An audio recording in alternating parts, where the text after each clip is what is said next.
Hi friends, आज की book summary है नोबेल प्राइज विनर डैनियल कोहनेमैन की, जिसका टाइटल है थिंकिंग फास्ट एंड स्लो।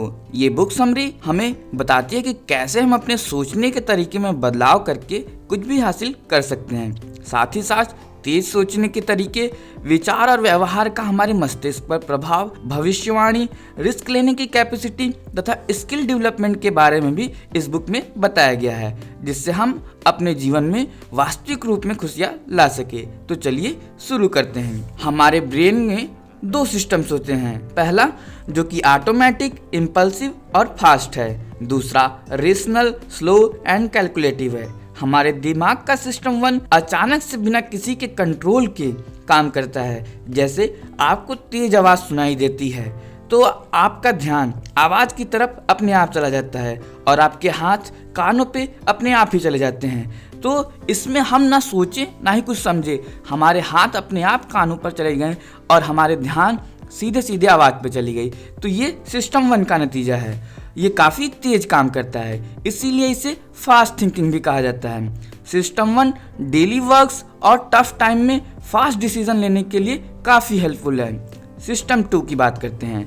सोच समझकर निर्णय लेने की तथा रिलेशन बनाने की, विश्वास बनाने में ये काफ़ी हेल्पफुल है। ये सेल्फ कंट्रोल, चॉइस करने में तथा फोकस करने में काफ़ी मददगार है। ये सोच समझकर धीमा कार्य करता है, इसलिए इसे स्लो भी कहा जाता है। सिस्टम 1 और सिस्टम 2 एक दूसरे के अपोजिट में वर्क करते हैं। सिस्टम 1 विदाउट कॉन्शियसली वर्क करता है, ये सबकॉन्शियस माइंड के कंट्रोल में होता है, जबकि सिस्टम 2 कॉन्शियसली वर्क करता है और ये कॉन्शियस माइंड के कंट्रोल में होता है। किसी भी काम को करने के लिए हमारा दिमाग संभावित न्यूनतम एनर्जी का उपयोग करता है, जिसे हम लॉ ऑफ लीस्ट एफर्ट कहते हैं, जो कि अक्सर करके सिस्टम 1 यूज करता है। चलिए अपने दिमाग के सोचने के तरीकों को समझने के लिए हम एक प्रॉब्लम सॉल्व करते हैं। इमेजिन करते हैं कि एक कप प्लेट की कीमत 520 रुपए है। प्लेट की कीमत कप की कीमत से 500 रुपए ज्यादा है, तो कप की कीमत कितनी हुई? हमारे दिमाग में जो सबसे पहला जवाब आया है वो 20 रुपए है। ये सिस्टम 1 का नतीजा है। फास्ट आंसर सिस्टम 1 देता है, जबकि ये जवाब गलत है। जब हम थोड़ा सोच समझ कर देखेंगे तो हमें पता चलेगा कि कप की कीमत 10 रुपए है और प्लेट की कीमत 510 रुपए। थोड़ा सा सोचेंगे तो आपको समझ में आ जाएगा। ये डिसीजन हमारे ब्रेन सिस्टम 2 ने सोचा और सोच समझ कर जवाब दिया। तो आंसर क्या है? कप की कीमत 10 रुपए और प्लेट की कीमत 510 रुपए।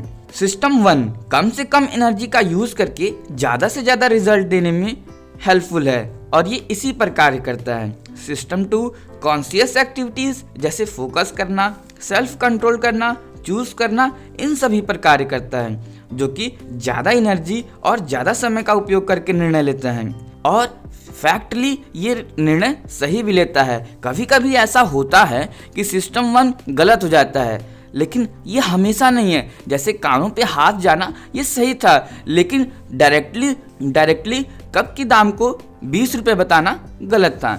रिसर्च से पता चला है कि सिस्टम 2 प्रैक्टिस करना, सेल्फ कंट्रोल करना, हाई इंटेलिजेंस तक ले जाकर एक्सपर्ट बनाने का कार्य करता है। अगर हम आलस्य करते हैं, एक्स्ट्रा नींद लेते हैं, तो ये हमारे इंटेलिजेंस को लिमिटेड कर देता है, जो कि दिमाग के लिए काफ़ी हानिकारक है। अगर हम अनुमान लगाकर काम करते हैं तो हमारे एक्शंस और थॉट्स काफ़ी प्रभावित होते हैं और हम अनजाने में गलत डिसीजन ले लेते हैं और गलत डिसीजन की तरफ आगे बढ़ते हैं। उदाहरण के तौर पर एक आदमी अपनी 5 साल की बच्ची को जू में ले जाता है। बच्ची जू में शेर को देखकर उसके साथ खेलने की जिद करती है। आदमी बिना कुछ सोचे समझे बच्ची को छोड़ देता है और शेर जो है बच्ची को खा जाता है। आदमी निराश होकर घर वापस आ जाता है। फिर 2 साल बाद वापस आदमी जू में जाता है। इस बार वह अपनी दूसरी बच्ची को ले जाता है और दूसरी बच्ची भी वापस से जिद करती है कि हमें शेर के साथ खेलना है, लेकिन इस बार आदमी को पता है कि शेर बच्ची को खा जाएगा, इसलिए वो मना कर देता है। लेकिन दुर्भाग्यवश कुछ दूर जाने पर बच्ची के सिर के ऊपर से चिड़िया जाती है और बच्ची मर जाती है। बच्ची इसलिए नहीं मरती कि चिड़िया उसके ऊपर से जाती है, बल्कि बच्ची किसी अनजाने कारण से मर जाती है। लेकिन उस आदमी को लगता है कि चिड़िया के जाने से भी बच्ची मर गई। तो दोनों सिचुएशन में आदमी को अलग अलग अनुभव हुआ, पर पहला एहसास पहला अनुभव तो सही था कि शेर बच्ची को खा जाएगा क्योंकि शेर मांसाहारी है, पर दूसरा अनुभव गलत है कि चिड़िया के उड़ने से बच्ची मर गई।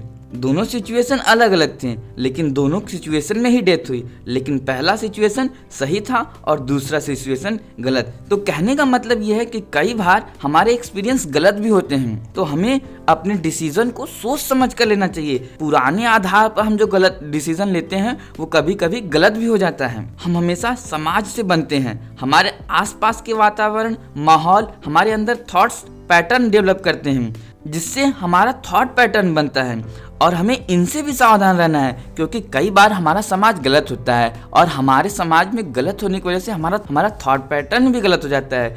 तो हमें अपने एक्शन, रिजल्ट, चॉइस इन सभी को कॉन्शियसली चूज करना चाहिए और राइट डिसीजन लेना चाहिए। इंसान के सोचने का दो तरीका है, पहला ग्लास में आधा पानी भरा हुआ है और दूसरा ग्लास आधा खाली है। तो हमें आधा खाली सोचकर निराश नहीं होना है, बल्कि ये सोचना है कि ग्लास तो आधा भरा हुआ है, ये सोचकर हमें खुश होना है। ठीक वैसे ही एक इमरजेंसी कंडीशन में डॉक्टर पेशेंट को बोलता है 10% रिस्क है और 90% चांसेस है कि ऑपरेशन सफल होगा। तो हमें 90% पे फोकस करना चाहिए, ना कि 10% पे फोकस करके खुद को निराश करना है। अगर हम 10% पे फोकस करेंगे तो ना ही हम ऑपरेशन करवा पाएंगे और ना ही हम आगे की जिंदगी सुखमय बिता पाएंगे। तो हमें हमेशा 90% पॉजिटिव थिंकिंग के साथ सोचना चाहिए और हमें हमेशा जरूरी डिसीजन सिस्टम 2 के हिसाब से लेना चाहिए। Insufficient knowledge may lead to dangerous condition. आधी अधूरी जानकारी काफी हानिकारक होती है, तो हमें अपने कॉन्शियस माइंड का उपयोग करके पूरी जानकारी लेकर ही डिसीजन लेना चाहिए।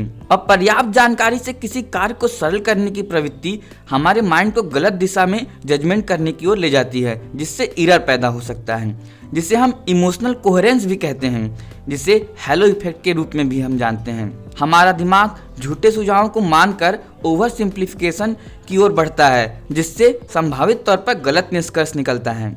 हमारे मन ने फास्ट डिसीजन तक पहुंचने के लिए कुछ शॉर्टकट बनाए होते हैं, जिसे हम हेउरिटिक्स कहते हैं। हमें तर्क संगत विचारों पर आधारित डिसीजन लेना चाहिए, भावनात्मक कारकों से बचना चाहिए।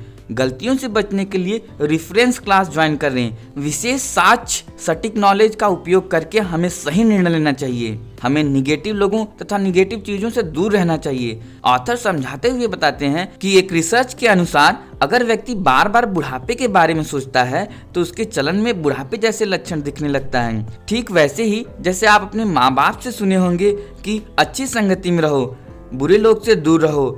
ऐसा इसलिए क्योंकि अच्छे लोग आपको अच्छाई सिखा के जाएंगे, जबकि बुरे लोग आपको बुरी चीजें देंगे। अच्छे लोग पॉजिटिव वाइब्स आपके अंदर डालेंगे, जबकि बुरे लोग निगेटिव वाइब्स। तो इसलिए हमारे माँ बाप हमें हमेशा से अच्छे लोगों के साथ रहने को कहते थे और कहते हैं। इस बुक में ऐसे और भी डिफरेंट रूल्स दिए हैं, जैसे priming effect, hello effect, heuristic biases, utility theory, prospect theory. Author को प्रोस्पेक्ट थ्योरी पे ही नोबेल प्राइज मिला था। ये ऑप्शन चूज करने पे बेस्ड है। पहला, आप एक्सपीरियंसिंग सेल्फ करके वैल्यू इंक्रीज करते हैं। दूसरा, रिमेम्बरिंग सेल्फ करके वैल्यू डिक्रीज करते हैं। हो सकता है आपको priming effect, hello effect, heuristic biases, utility theory, prospect theory के बारे में जानना हो। तो आपको अगर इन सब चीजों के बारे में जानना है तो इस वीडियो पे कमेंट करें, हम नेक्स्ट वीडियो इसी टॉपिक पे बनाएंगे और ये बुक की पार्ट 2 समरी होगी। तो कंक्लूड करते हुए बताते हैं कि हमारा दिमाग जो है 2 सिस्टम पे वर्क करता है। पहला जो कॉन्शियस दिमाग होता है, दूसरा अनकॉन्शियस दिमाग होता है। हमें डिसीजन को कॉन्शियसली लेना चाहिए और आपत्ति के टाइम हमें कॉन्शियसली सोचकर सब कॉन्शियसली वर्क करना चाहिए। Thank you. आशा करते हैं आपको इस बुक से कुछ तो समझ में आया ही होगा। अगर आपको कुछ भी सीखने या समझने को मिला तो इस वीडियो को लाइक करें। ऐसे ही और भी वीडियो सुनने के लिए, हमारे मोटिवेशन को बढ़ाने के लिए चैनल को सब्सक्राइब करें तथा वीडियो को अधिक से अधिक लोगों तक शेयर करें, ताकि और भी लोग ये सब चीजें सीख सकें, जान सकें कि हमारा ब्रेन कैसे वर्क करता है। Thank you. Have a great day. फिर मिलेंगे एक नए वीडियो के साथ। तब तक के लिए अलविदा। खुश रहिए, मुस्कुराते रहिए।